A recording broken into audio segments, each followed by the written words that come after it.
হযরত আবু হুরায়রা রাদিয়াল্লাহু তাআলা আনহু থেকে বর্ণিত, তিনি বলেন রাসূলুল্লাহ সাল্লাল্লাহু আলাইহি ওয়াসাল্লাম বলেছেন, কোন ব্যক্তি যদি নামাজ আদায় করে, তার নামাজ 5 ওয়াক্ত নামাজ আদায় করলো, কেমন করে দেখেন, আপনি এখন জোহর পড়লেন, আসেন নামাজ পড়ার জন্য, আপনি প্রস্তুত হয়ে আছেন, মাঠে আছেন আর ঘাটে আছেন, যেখানে আছেন, কি করেন, এই যখন নামাজ জুমার নামাজ পড়েছেন, আবার আপনি আসল নামাজ পড়লেন, এই মাঝখানের সময়ের মধ্যে আল্লাহ পাকের নবীজি বলেছেন আপনার গুনাহগুলো আপনার কাফারা হয়ে গেল। বলেন সুবহানাল্লাহ। কি হয়ে গেল? 5 ওয়াক্ত যদি নামাজ নাই করেন, কয়েকত দিনে কয়েকত নামাজ? 5 ওয়াক্ত। 5 ওয়াক্ত যদি নামাজ আদায় করেন, নবীজি বলেছেন যে 5 ওয়াক্ত 5 ওয়াক্ত যদি নামাজ আদায় করেন, তাহলে নবীজি বলেছেন যে সারাদিন যত গুনাহ আছে, সেই গুনাহগুলো আল্লাহর নবীজি বলেছেন কাফারা হিসাবে রব্বুল আলামিন কবুল করবেন আর মাফ করে দিবেন। কি করে দিবেন?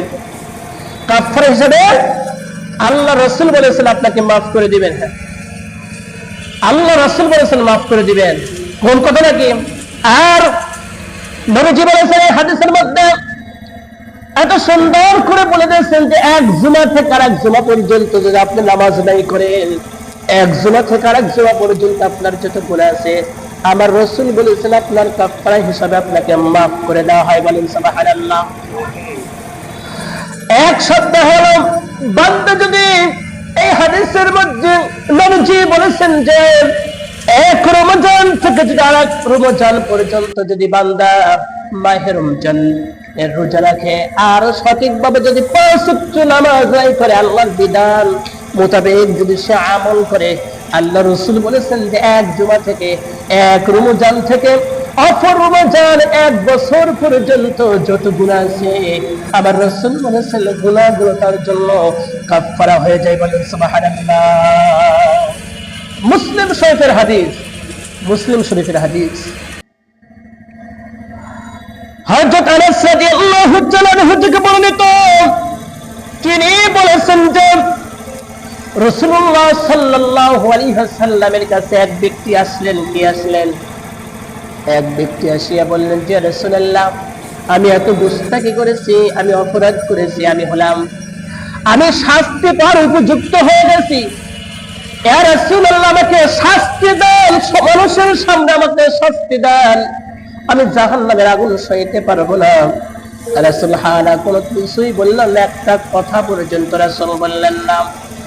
নামাজ রক্ত হয়ে গেলেন, আল্লাহ রাসূল মিহরাবের মধ্যে দাঁড়িয়ে গেলেন, নামাজে রক্ত হয়ে গেলেন, সাহাবীরা রাসূলের পিছনে ইক্তেদাই করলেন, নামাজ আদায় করলেন, নামাজ শেষ করলেন, নবীজি ডানে বামে সালাম ফিরে তারপর নবীজি কি করলেন, আবার সাহাবীদের দিকে মুখ করে বসলেন। এটা হলো রাসূলের সুন্নাত।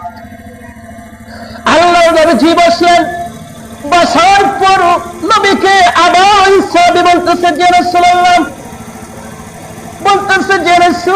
আমি শাস্তির উপযুক্ত হয়ে গেছি, আমাকে আপনি শাস্তি দেন। এই কথা বলার সাথে সাথে রাসূল বললেন, তুমি কি অপরাধ করেছো যে তুমি শাস্তির উপযুক্ত হয়েছো? রাসূলুল্লাহ বললেন, তুমি কি আমাদের সাথে জামাতে তুমি নামাজ আদায় করেছো নাকি?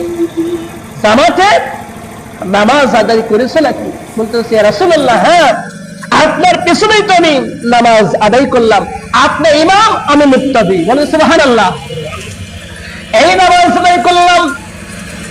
এই কথা বলার সাথে সাথে আল্লাহ রাসূল বললেন যে এই মুহূর্তে আল্লাহ পাক জানিয়ে দিয়েছেন যে তোমার গুনাহগুলো আল্লাহ রব্বুল আলামিন মাফ করে দিয়েছেন।